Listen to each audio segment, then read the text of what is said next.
This is the Other 22 Hours podcast.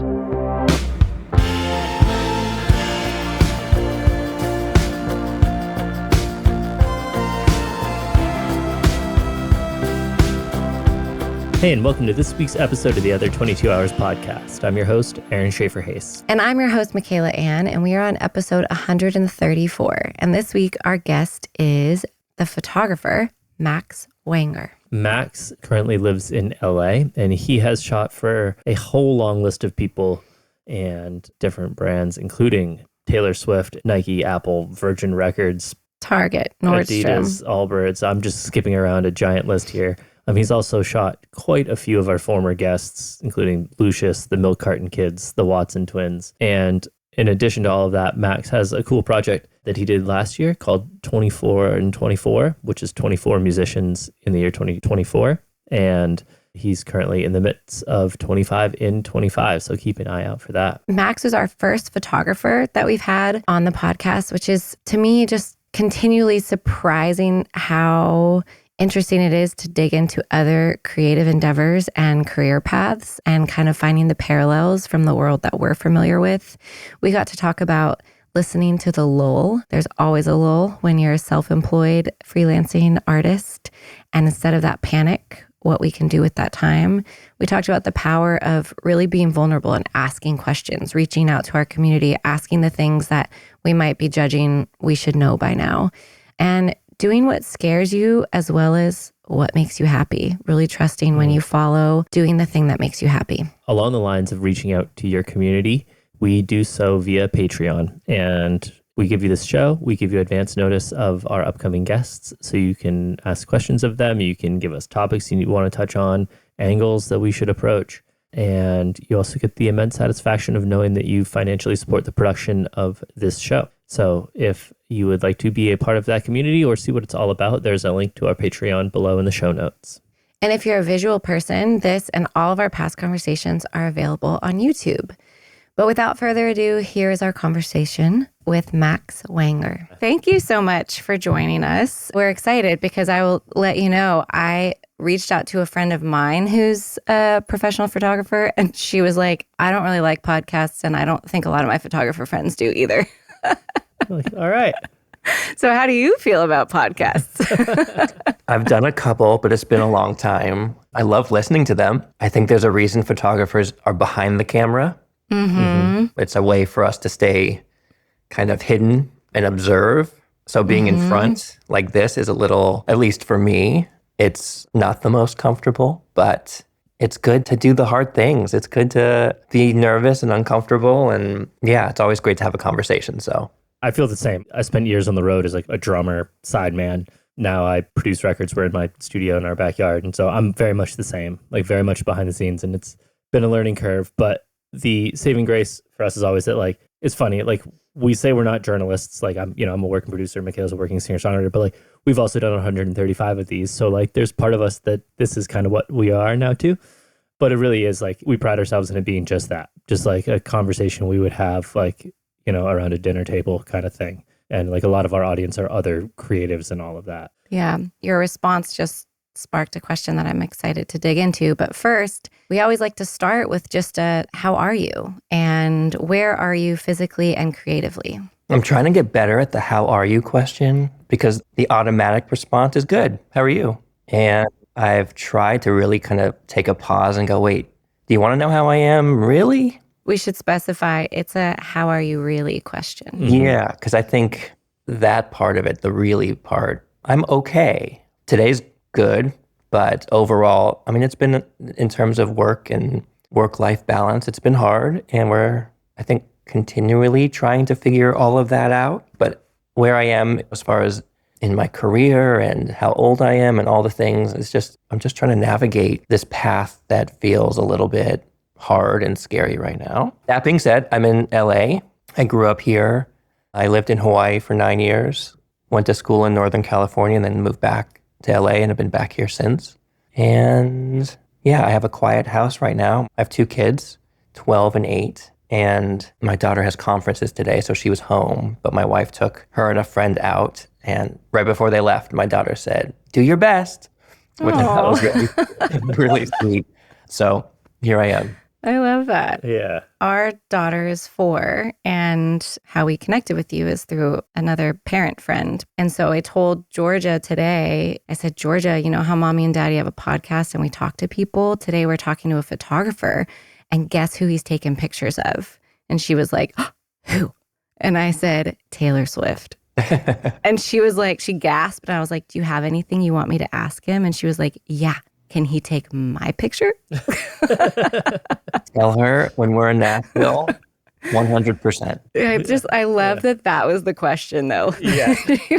No pause. Yes. Kids are my favorite thing to photograph. I love that more than anything because it's often the hardest subject, but it's the most rewarding because it's just pure and raw and you kind of get what you get. And I think being patient is key, waiting for that moment to happen that inevitably happens, but you have to have the patience to understand and not get in their way. So I really enjoy that process of photographing kids. Yeah, I mean, you just kind of hit the nail on the head on something that really intrigues me to be able to talk to you about is, we talk on this show a lot about the intersection of art and commerce and how our creativity is in our control. But then as soon as it's out in the world, as far as like releasing albums, you have no control. You can do what you can, but, you're kind of just setting sail. But in my observation, perception, and please correct me if I'm wrong, for you, it's like you can kind of create these parameters for maybe something to happen, but you don't necessarily have complete control, at least when you're taking portraits of people, especially, kids in this instance, but even adults, doesn't seem like you have total control over what's happening.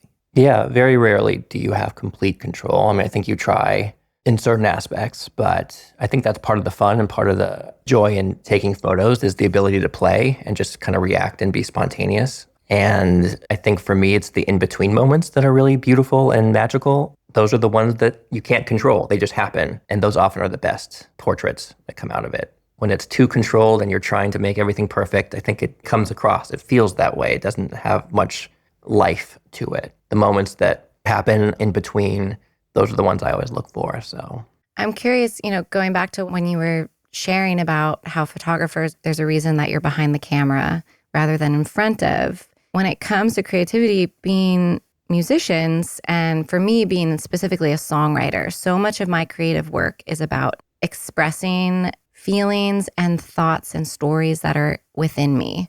Sometimes I'll be looking out and writing about others, but so much of my familiarity with creativity is very self-centric with the intention of connecting with others, but it's kind of excavating myself. And I'm so curious as a photographer, because I've never really gotten to talk in depth of in what way you feel that expression come through of yourself when you are not the subject. So it's not as like a literal translation of this is Max through these photos, or do you feel that at all? Like how much of your self-expression feels a part of your practice as a photographer? I think that in order to sort of create your own voice, especially in photography, because there's so many people that do it, especially now with phones and just access is readily available. I think your personality has to come through somehow.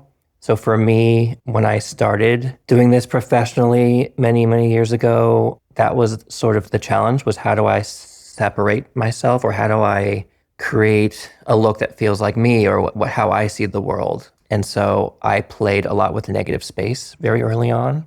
And that became something I think that stood out a little bit with compositions and how I saw the world. Travel informs a lot of how I take photos, especially with Japan in particular. I grew up going to Japan every summer, and that inspired a lot of how I try to look at things. I think you have to have some bit of yourself and how you view the world come through in your pictures.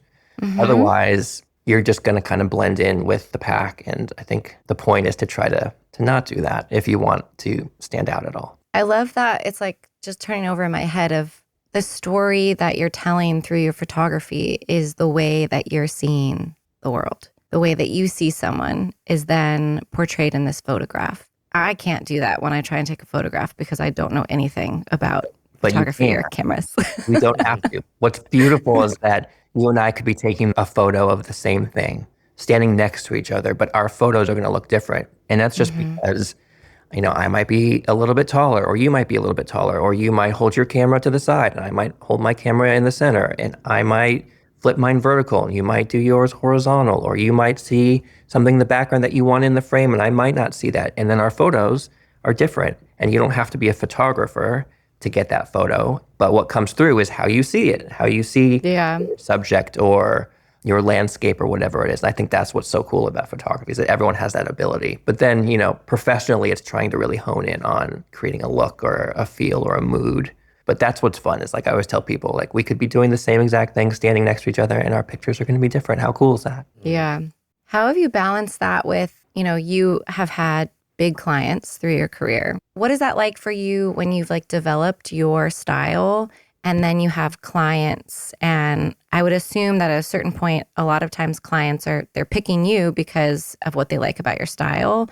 But then that marriage of their wishes, their artistic desires with what you do, how does that balance for you? And then separating that from when you just get to play in Mac's photography world. When you're shooting for a client or a brand, you hope you're getting hired for what you do and what they see in your portfolio.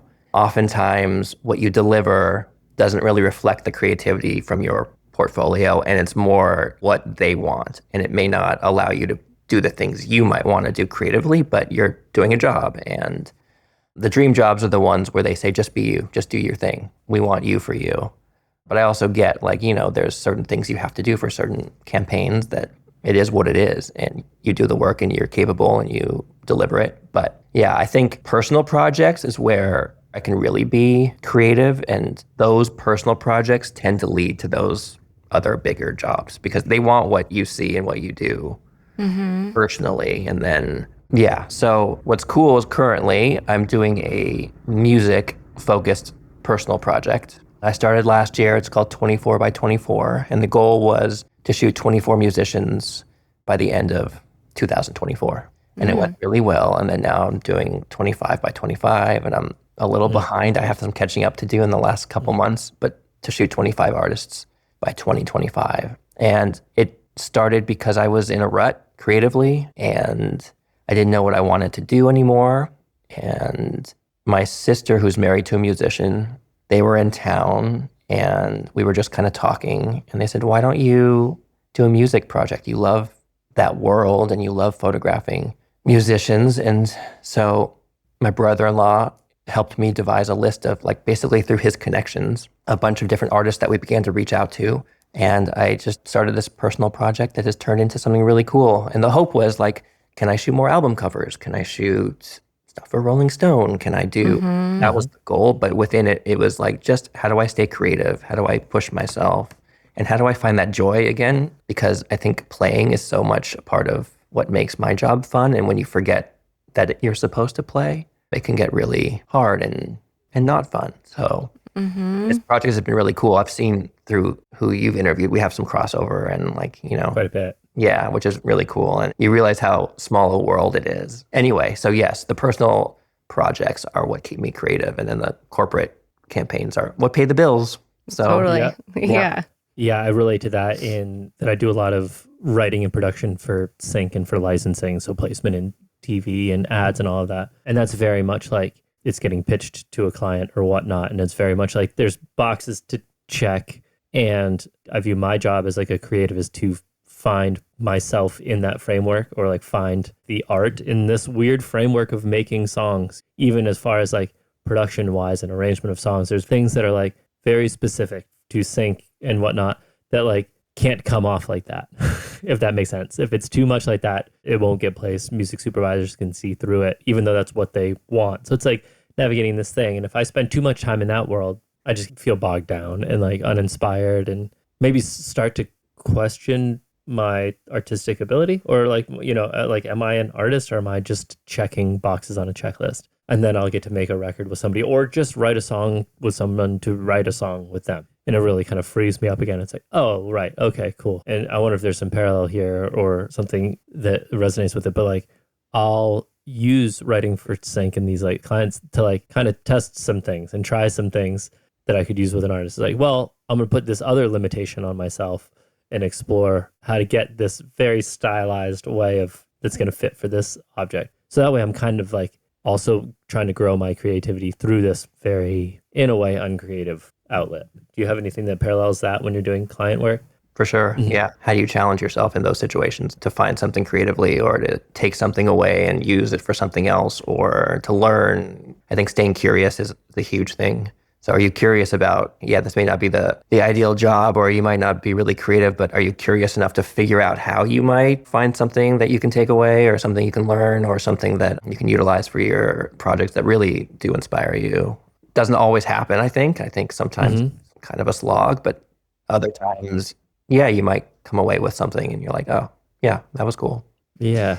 I think too, like it kind of builds your creative muscle because I mean, there's one thing to be just like play is so essential, but then also when you are refining your craft in whatever your creative medium is, I'm kind of just trying to think of like the parallels between what photography would be like versus like songwriting. I do a lot of songwriting coaching. And what is it like to just look at a blank page and not be told anything and just be told, write a song, but there's no parameters versus, okay, I want you to write a song, but I'm going to give you the form that you have to follow. This many verses, this is the rhyme pattern, and this is the topic. And depending on the day and depending on the person, one of those versions might be way harder than the other. Some people might find the blank page crippling and not be able to start creating. And others find the structure and the parameters difficult.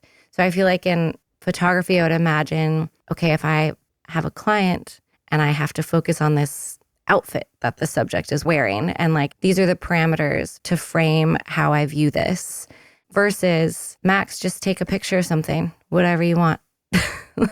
Is that exciting when it's just open? I'm curious a little bit more about like the rut that you felt in or how you found yourself in that rut. And then when that space was wide open before you started on the personal musician project. Yeah, I think I get in ruts at least 2 or 3 times a year, like creative ruts where I'm just like, what am I doing? Or I don't know what to do next, or my work sucks, or like I'm just not talented and maybe I should pivot. And inevitably something will come about that allows me to get out of it. But I think as an artist, as a songwriter, I think it's good to go through those periods because you'd end up coming out stronger because you've learned something. I like starting with like a blank slate. I'm self-taught, so I learned how to use a camera just by playing and just by pressing buttons and making mistakes. That was how I really learned. I'm still learning. Like I couldn't tell you technically all the things about a camera and how it works or the rules about composition. What I would tell you is all about like heart and trusting your eyes and, your instincts. I think sometimes that's been a challenge when I've been around other people or other clients where it's very technical and very like, you have to do it this way. And I'm like, I want to color outside the lines. And the 24 by 24 project allows me to do that. I think that's what I seek is the ability to, like, I don't know, when we're kids, we color outside the lines. We're free in our thinking and everything's new and you're not worried about everything looking perfect. And I try to remember that when I'm taking pictures because if it looks perfect, it lacks some soul. But when you come into something with the idea that you can play, I think you come out of it with something more special than when you are confined to having to follow a set of rules or guidelines. Yeah, I love that. Yeah. Man, when you were talking about having conversations with people that is very technical, that resonated so hard because I've been recording with bands for 25 years, and of that, I have half a semester of like official engineering education in college, which was the most that I could take. I took the one class that was available, but when I'm talking to other engineers, or whatnot, and it gets like super technical on all this stuff, inevitably, like I get imposter syndrome, no matter how much I believe in what I'm doing, no matter how much I believe that like me being self-taught and learning by failing and trusting my ears and trusting like, if it sounds good, it's good. It doesn't matter how I got there. I inevitably feel like an imposter. 100%. For myself, I'm sometimes better at getting out of that rut that is sometimes is like a blip, and sometimes it's like I'm in a rut for a week after, if not more, and it inevitably leads back to some form of grounding myself and trusting my own process, whether that's like, getting in here and just messing around and making my own sounds or owning up to a friend that I trust that is in my same field and be like, man, this happened, this sucked. And inevitably a friend will be like, yeah, dude, that happens. That sucks. I'm like, oh, like permission to feel shitty, essentially. Yeah. but I'm wondering if there's like tools that you've found to kind of bail the water out of the boat of imposter syndrome. I wish. Yeah, it's tough. It's tough. Yeah, I have imposter syndrome all the time. And I'm still searching for all the things they're searching for. And I think being vulnerable with people who are doing the same thing, I think as I've gotten older, I see the benefit of really just being open and honest. Like, I'm struggling, or how do you do this? Or like, yeah, I actually don't know what that means. Can you tell me? Because I feel like, especially when you're starting out, you're faking it until you make it, or you're having to like try to fit in so you make it sound like you can do all the things. And I mean, I don't know all the things. And I don't know if I'm going to stay in this career anymore because it's hard and freelance is brutal and the ups and downs. And so just talking with other people about their experiences, like what you're doing here, which is great. You know, you hear other people and what they're going through and what they're dealing with, no matter the, you know, whether it's in music or whether it's in another field, we're all kind of dealing with the same things. We have kids now. We have to figure out how to balance it all. We got to figure out how to make a living and live in a place that makes us feel, I don't know, happy and safe and, you know, mental health. And getting older, how do we, you know, exercise and stay healthy, but also like successful and good at what we do, and navigating all that's really tricky. And what you just said in there of the asking, the word that comes to mind is like competitor. You know, I mean that in that, like, I have really close friends that ostensibly could get hired for the same record that I'm trying to make, you know? So like they technically could land the same gig, even though there's not overt. I will not say that there's like not covert competition, because I think that is also human nature, but like asking them like, hey, how do you do that? Or like, how do you do this on like something that I would judge myself to be like, well, I should know this, or like, oh, I don't want them to know that. To be able to take that deep breath and ask that question is incredibly hard. You know, even with however much evidence I have that like asking that question actually makes me closer to that person, and it benefits me because I get to learn. You know, it strengthens the relationship, but like actually asking that question is like jumping off a cliff kind of. Yeah, I'm currently up for a job, which just means like you bid for jobs and you're always like up against other photographers. And it was a job that was asking for a bunch of things. And I didn't know what to say in terms of what my fee, and like there's all these little things that come into play. So I texted a photographer friend. I'm like, what do I say? What do I do? How much would you charge? We're in the same world. We're in the same business. And that's not something I necessarily would have done early on. We're all trying. We're all human beings trying to make it. We're all like kids at heart. We're still big kids in here, like just putting on this front that we can take care of ourselves and our kids and all the things. Yeah. I need help. I'm going to ask. And sometimes it's hard, but it's becoming easier because I just kind of like don't care as much anymore. I'm like, I don't know it. I need help. I'm going to ask. Then, yeah, you feel closer to that person, or that person says, oh, you know, maybe feels more comfortable than to come to you at some point and say, hey, you know, I think there's something to that. Like the more open you are, I think you're embraced in a different way, and other people then become more open with you. And then you get to a deeper level on many levels of just like work, personal, all of that. Yeah. So I'm learning that currently. Me too, you know, and it's like that same realization, like the more I can approach this profession and this pursuit as like a we rather than a me, the easier it is. Even if it's like not, you know, it's still a grind, it's still unpredictable, and next year is going to be different than this year, which is different than last year. But like, you know, at least I can look laterally and see that I have a bunch of friends like in the trenches too. You know, no matter how polished it looks on the outside, they also have no clue what's going on. Again, that's one of the motivations behind us starting this podcast, was wanting to bring conversations to light that still are kind of shrouded with some shame, and definitely don't put it out publicly on social media, which we put these conversations out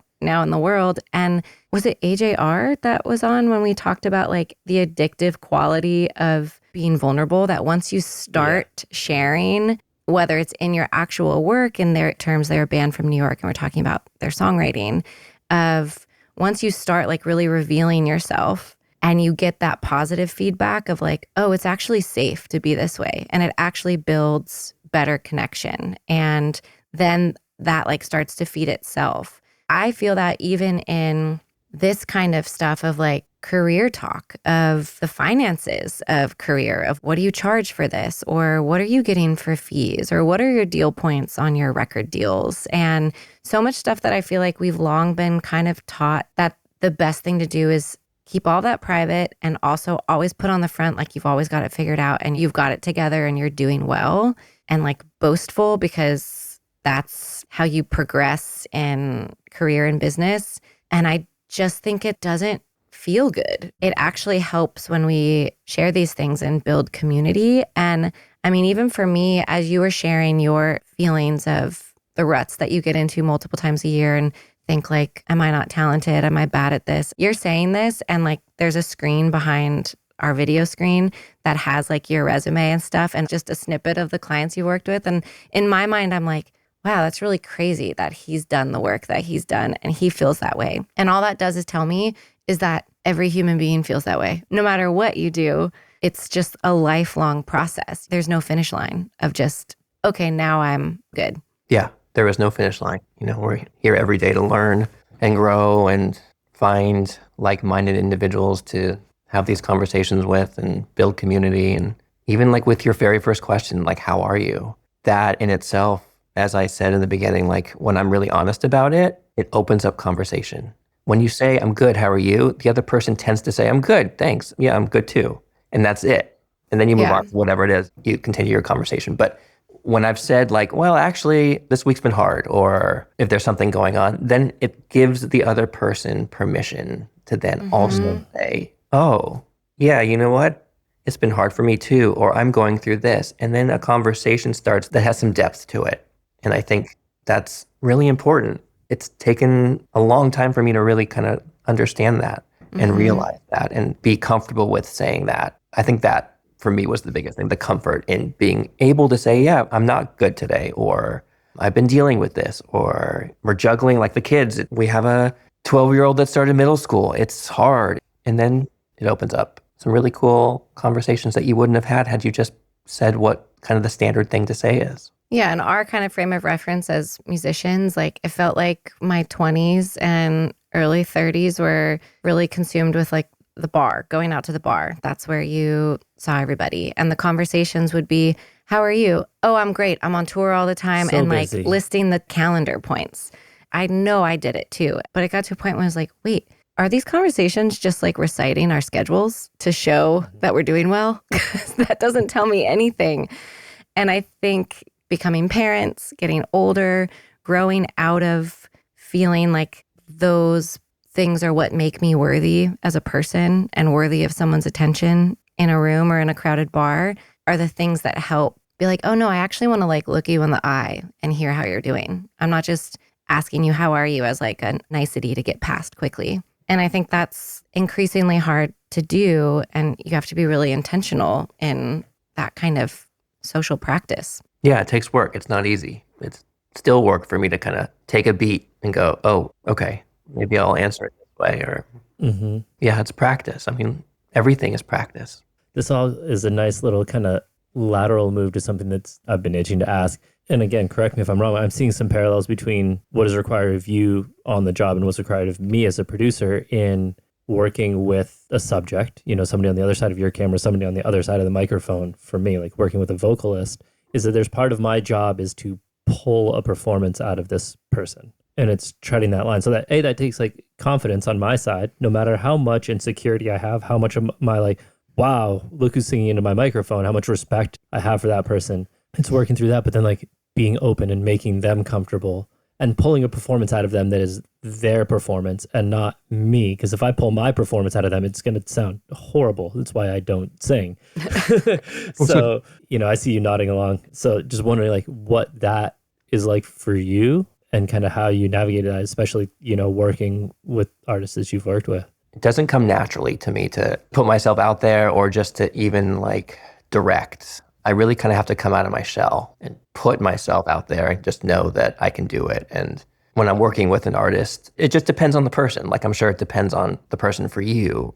You kind of take what you can get. And so if someone's really easy to talk to, obviously it makes it much easier for you to talk to them and kind of figure things out.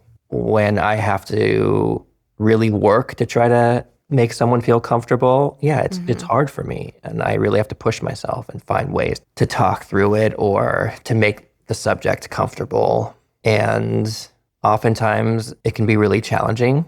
And somehow with the pictures, there's always something that comes out of it. And there's something where, you know, I'm able to make someone laugh either intentionally or by accident, or find some commonality that we can talk about, or just catch a moment that they don't know is happening. And I'm taking a photo, and before they know it, I'm like, I'm good, I got it. And then there's a sense of relief on their end. And there's tricks and stuff with taking pictures and dealing with people. But for the most part, I think it's hard for me as an introvert to be an extrovert. I do it when I need to, but I also try to stay true to myself and like I am who I am, and it's going to work out. It's going to be okay. I think if I try to force myself to be someone else, I run into issues because it doesn't feel authentic. Yeah. And I think the subject can feel it, at least on my end. Yeah, and I imagine totally. this really comes across in a photograph. For me, if the person I'm working with consents that I'm being kind of inauthentic, there's this lack of trust. And even if it's the tiniest bit of close off, like we're talking about the human voice, like you can feel that in the delivery and you can hear that. And I imagine that's even more so true when you're taking a photograph. Like you can see when the person's not totally there. Yeah. I mean, thankfully, as far as like, let's just say like this music project, almost every artist that I've photographed has been like lovely and easy. There's no issues. It's very rare where I really have to like try really hard to make something happen, thankfully. So yeah, I mean, most of the time it just comes easy and it's okay. And the people that I photograph are just wonderful people and it's no issue at all. But sometimes, yeah, you get a subject that's challenging and you have to do whatever you can to make it work. Well, it's also taking someone's portrait. It's so relational versus, especially if your portrait is like of a musician who may not be a model. I've thought about this a lot because as a musician, I've gotten my picture taken, thousands of times, and it's not my favorite thing to do. I love having had my photo taken when I like the photos, but the preparing for it makes me so anxious, and I feel like I'm not a natural model. So I'm not like playing to the I'm like, what should I do? Okay. Like, yeah. So that is challenging. Most people, almost everyone has those insecurities and doesn't like to be in front of the camera. Like you said, getting the photos, being them, but in the moment, it's uncomfortable. It's awkward. It's like, what do I do? How do I, all the things. And I do tend to give a little bit of like a pep talk very quickly in the beginning with people. And I'm just like, look, this is going to be super easy. It's quick. I just want you to be yourself. Like we're just friends here having a good time. You don't need to pose for me. I talk about the in-between moments. And then hopefully there's like a little bit of like, oh, okay, this isn't really a thing. Like I don't have to perform. I just have to be myself. And I trust this person to know that we'll get there. Yeah. And yeah, it might take a few minutes, but that's okay. There'll be something there. And yeah, it's always interesting to me of like the tiniest little cues that I will pick up on from a photographer that will put me at ease. Even just like looking at the camera after you've shot and I'm like, nice. Or like, beautiful. And I'm like, okay, we're doing okay. Oh, okay, I can get more confident now. Yeah. yeah, totally. It's hard to be in front of a lens and know what to do and to trust that the person behind it is going to capture you in the way that you want, that you see yourself. That's why I love doing it. I want to give you something beautiful and something that you're going to be excited about. That's why I keep doing it. Yeah. Do you have any like preparatory like rituals or intention setting that you do before you do any shoots? I used to carry a journal with me where I would storyboard all my shoots. Okay. Just so I would have a sense of like going into a session that I would know I wanted to accomplish this pose and this pose or try this or try that. I'm a little more spontaneous these days. I try to do a little bit of research beforehand just so I have maybe some talking points or just to see the kind of photographs that have already been taken of, like for a musician, I'll kind of see a catalog of images to kind of see what's been done and like maybe I can do something different, but no rituals really other than just trying to be prepared a little bit so it's not completely blind. But I like being nervous. I like being challenged. And I think with the 24 by 24 project, part of the challenge is I meet the artist wherever. So I say, I can show up at your place if you're comfortable. I can show up at a coffee shop. We can go to a studio. We can do a street corner. It can be anywhere. And then for me, the challenge is how do I make a street corner with this person interesting? What do I do at a coffee shop if the lighting's not great? Maybe there's a booth that could be a cool vignette. What do I do if it's at their place and I have no idea what their place looks like? And that's the cool challenge of this project, making whatever is given to me work. Yeah, improvising. Improvising, yeah. And going back to playing, that's part of the playful part of it. And that's the joyful part of it. If I'm not able to play, it's not fun. And when it's not fun, that comes through in the photograph. But when I'm having fun, I hope you sense that in the final result. We had a good time. That was fun. You see it in the expression, or you see it in, something. That's usually the goal. Do you feel like having children has changed how you approach your photography? Yeah, everything. But yeah, for photography, just seeing the world through their eyes has changed everything. The way they see the world, the way they view the world, the way they think about things, the way they do art, especially when they were younger, the way they would draw and the way they would compose their paintings or whatever, or the way that, when we would travel, the way they would see things allowed me to go, oh, I didn't see, oh yeah, that's a cool perspective. Yeah, it really helped inform and inspire a lot of things, but also just made me realize for me to be a kid again, to see things the way they do and not always maybe have my head down and unaware of certain things, but to really take things in and appreciate things and notice things and be excited to capture things. Yeah. Yeah, for sure. Kids, they change your world for the best.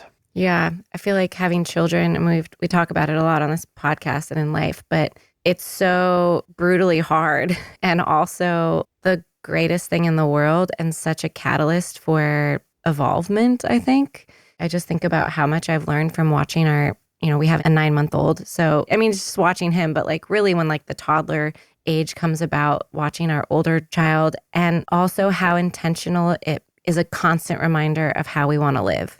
Because we'll start to notice, oh, our daughter's nervous system seems a little wound up. Why is she grumpy? And then we're like, what kind of energy have we been putting off this week? Yeah, two self-employed freelance people it's hot in here. Yeah, okay. Our bad. Oh my God. We were playing pretend the other day and my daughter was like, I'm the mommy, so busy. Mommy's so busy. And I was like, oh shit. They really reflect. Yeah. I know. It's scary sometimes.